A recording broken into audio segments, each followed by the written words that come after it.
पूरे संत के ऊपर ही सारी महिमा चलती है।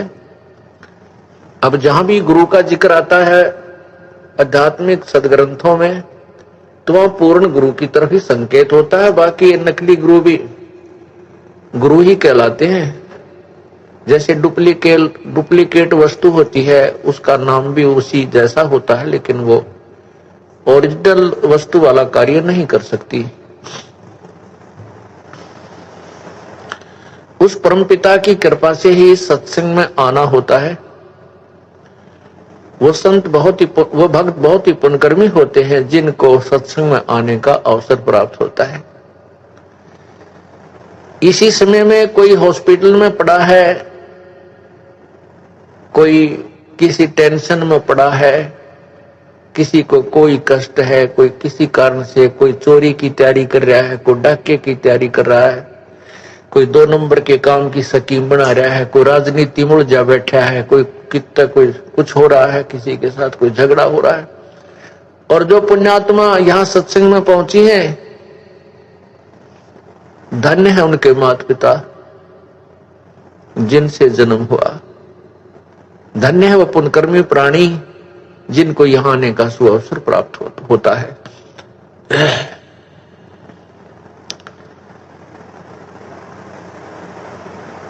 और सत्संग में आने से परमात्मा की महिमा का ज्ञान होता है। जो भी हम जिस भी व्यवसाय के अंदर हम प्रवेश करते हैं, उसका ज्ञान हमें पूरा होना चाहिए, तभी हम उस व्यवसाय में सफल होते हैं। ये भी एक सौदा है, ये राम नाम का सौदा है, राम नाम का बिजनेस है। इस बिजनेस के विषय में आप पूर्ण रूप से मास्टर हो जाइए, फिर देखना इसमें कितना आनंद आता है। जब तक आप इसके मास्टर नहीं होते, आपको ज्ञान नहीं होता, तो आपको कोई भी विचलित कर सकता है। दास का उद्देश्य यही रहा है कि मैं आपको ऐसे रंग में रंग दूं, आपको वो तत्व ज्ञान करा दूं कि छोटे छोटे बच्चे भी यहाँ के ब्रह्मा विष्णु महेश से भी विचलित नहीं हो पाएंगे।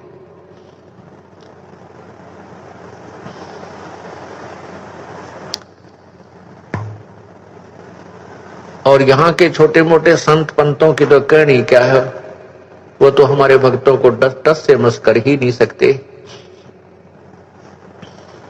तो उसके लिए आपका आवश्यक है कि आप अधिक से अधिक क्लास अटेंड करो, अधिक से अधिक सत्संग में आइए और ये सत्संग सुनिए। और मान लीजिए आप नहीं आ पाते हो, तो इस सत्संग की हमने सीडी बनाई हुई होती है, कैसेट बनी होती है, ऑडियो भी, वीडियो भी, MP3। हम पूरी कोशिश करते हैं कि ये ज्ञान जन जन तक पहुंचे। और जो बच्चा किसी सत्संग में नहीं आ सका, क्लास अटेंड नहीं कर सका, तो वो अपने घर बैठ के उस होम टास्क कर ले, उस कमी को पूरा करे। अवश्य सत्संग सुनना चाहिए। घर पर भी आप बैठ करके 1 घंटा प्रतिदिन नियम बनाइए कि एक CD स्वयं देखिए और बच्चों को भी दिखाइए। और साथ में यदि आसपास के आपके पड़ोस में कोई ऐसा है जिसके पास ये सुविधा उपलब्ध नहीं है, उनको भी आमंत्रित कर लीजिए और सत्संग अवश्य सुनाइए। लेकिन ध्यान रहे कि उसमें आप स्वामी मत बन जाइए। ये स्वामी बनना इस जीव के लिए खतरनाक होता है। अधीन दास बनकर के ही अपना गुजारा कीजिए प्रभु की तरफ, तभी हम चल सकेंगे। जब हम दास बने रहेंगे, और कितना भी दान पुण्य सेवा करके भी आपके मन में ये नहीं आना चाहिए कि मैंने ऐसा कर दिया, मैंने ये दान कर दिया, मैंने ऐसी सुविधा उस व्यक्ति को दे दी, वो भक्त, उस भक्त को मैं बुला के लाया हूं, उस भक्त को मैंने नाम दिलाया है। नहीं, परमात्मा की कृपा हुई कि आपके माध्यम से आपको प्रेरित करके उस प्रभु ने ही ये सब कार्य उस पुण्य आत्मा के लिए करवाया है। करे करावे साइया मन में लहर उठा, दादू सिर दर जीव के वो आप बगल हो जाए। तो इसके लिए कहता है कि मैं करे सो मारिए। परमात्मा की वाणी कहती है मैं करे सो मारिए और तू करे सो छूट बे। इस मार में होशियार बंदे गधा बने के उठ बे। हो करे सो गद्दा हुई, मैं करे सो बोक बे।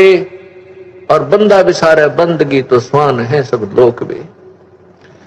क्या कहते हैं कि जो मैं करता है कि मैंने ऐसा कर दिया, मैं ये कर दूंगा, मैंने इतना दान कर दिया, मैंने फलाना कर दिया, मैंने इतने इतने भक्तों को नाम दिला दिया। तो कहते हैं जो मैं करे सो मारिए, जो मैं को लेकर चलता है उसके ऊपर मार पड़ती है, परमात्मा उससे रुष्ट हो जाता है। और तू करे सो छूटवे, कि नहीं परमात्मा ये आप ही की कृपा है, हे प्रभु आप ही करवा रहे हो इस दास से, हम कुछ करने योग्य नहीं थे। तो कहते हैं तू करे सो छूट बे, इस मार में होशियार बंदे गधा बने के ऊंट बे। और जो इस तरह बकवाद करते हैं, हु करे सो गधा होई और मैं करे सो बोक बे, और बंदा बिसारे बंदगी तो स्वान है सब लोक बे। हिरण्यकशिपु मैं किया कोटि 49 राज, ऐसे नरसिंह ले गया जो तितर को बाज। कहते नरसिंह ने मैं करी थी, उस मैं का उसको क्या फल मिला कि नरसिंह ने ऐसे मार डाला, नरसिंह भगवान ने परमात्मा नरसिंह रूप धर के ऐसे मार डाला जैसे तितर को बाज पक्षी 1 सेकंड के अंदर समाप्त कर देता है, मार डालता है। हमें उदाहरण देते हैं कि यदि आप भी मैं करोगे, अभिमान आपके अंदर समाएगा तो परमात्मा ये काल भगवान तुम्हें मार डालेगा, क्योंकि प्रभु अपना हाथ उठा लेगा तो